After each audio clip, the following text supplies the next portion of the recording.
Hema committee report സംബന്ധിച്ചും എടുത്ത നടപടികൾ സംബന്ധിച്ചും മുഖ്യമന്ത്രിയോട് പ്രതിപക്ഷ നേതാവ് വി ഡി സതീശൻ 5 ചോദ്യങ്ങൾ ചോദിച്ചിട്ട് 24 മണിക്കൂർ പിന്നിട്ടിരിക്കുന്നു. സകലതിനും വാർത്താസമ്മേളനം വിളിക്കുന്ന മുഖ്യമന്ത്രിക്ക് ഇതിന് മാത്രം മറുപടി പറയാൻ സമയമില്ല. 5 ചോദ്യങ്ങൾ ഇവയാണ്. കുറ്റകൃത്യങ്ങളുടെ പരമ്പര നടന്നെന്ന് വ്യക്തമാക്കുന്ന ഹേമ കമ്മിറ്റി റിപ്പോർട്ടിൽ എന്തുകൊണ്ടാണ് സർക്കാർ അന്വേഷണം നടത്താത്തത്? 2.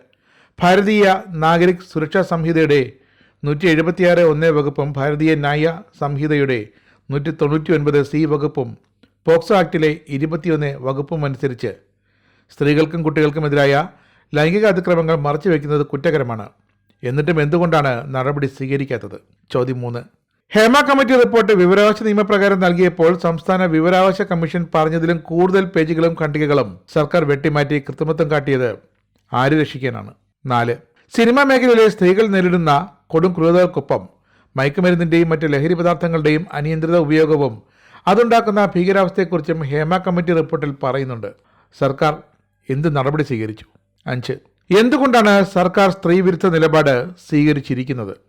ഇതിനൊന്നും 24 മണിക്കൂർ കഴിഞ്ഞിട്ടും മുഖ്യമന്ത്രിയുടെ പക്കൽ നിന്നും മറുപടിയില്ല, ഒരു പ്രസ്താവനയുമില്ല. ഇതിനകത്ത് സർക്കാരാണ് ഇപ്പോൾ അതിൻ്റെ അകത്ത് പ്രതികൂട്ടി നിൽക്കുന്നത്.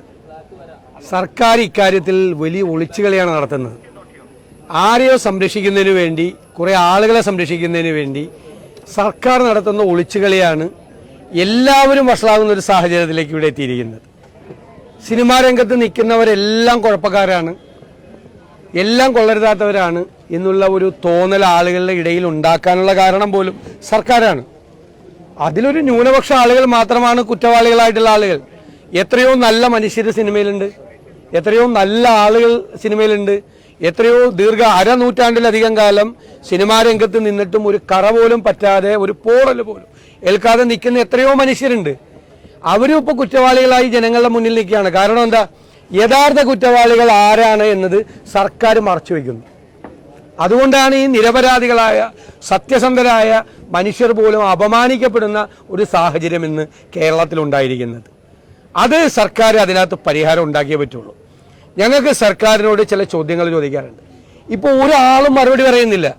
സാംസ്കാരിക മന്ത്രിയോട് ചോദിച്ചാൽ എനിക്കൊന്നും പറയാനില്ല, മുഖ്യമന്ത്രി ഒന്നും പറയില്ല, ഇഷ്ടമുള്ളത് ചോദ്യത്തിന് മാത്രമേ മറുപടി പറയുള്ളൂ. സ്പെസിഫിക് ആയിട്ടുള്ള 5 ചോദ്യങ്ങൾ ഞങ്ങൾ ചോദിക്കുകയാണ്. ആ ചോദ്യത്തിന് സർക്കാർ മറുപടി പറയണം.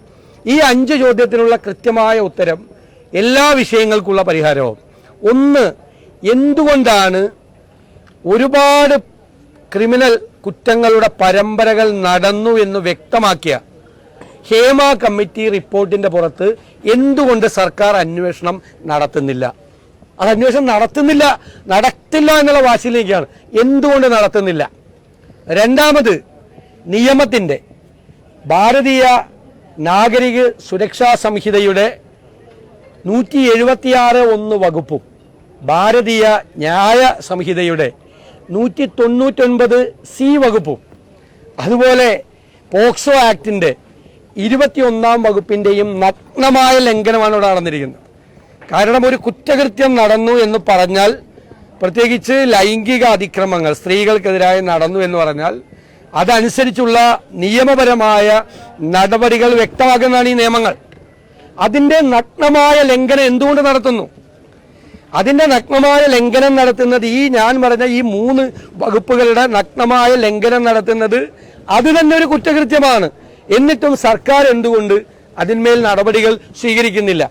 3ാമത്തെ ചോദ്യം, വിവരാവകാശ കമ്മീഷൻ പറഞ്ഞത് കൂടാതെയുള്ള കുറേ പേജുകളും ഖണ്ഡികകളും ആരെ രക്ഷിക്കാൻ വേണ്ടിയിട്ടാണ് സർക്കാർ വെട്ടിമാറ്റിയത്, കൃത്രിമത്വം കാണിച്ചത്?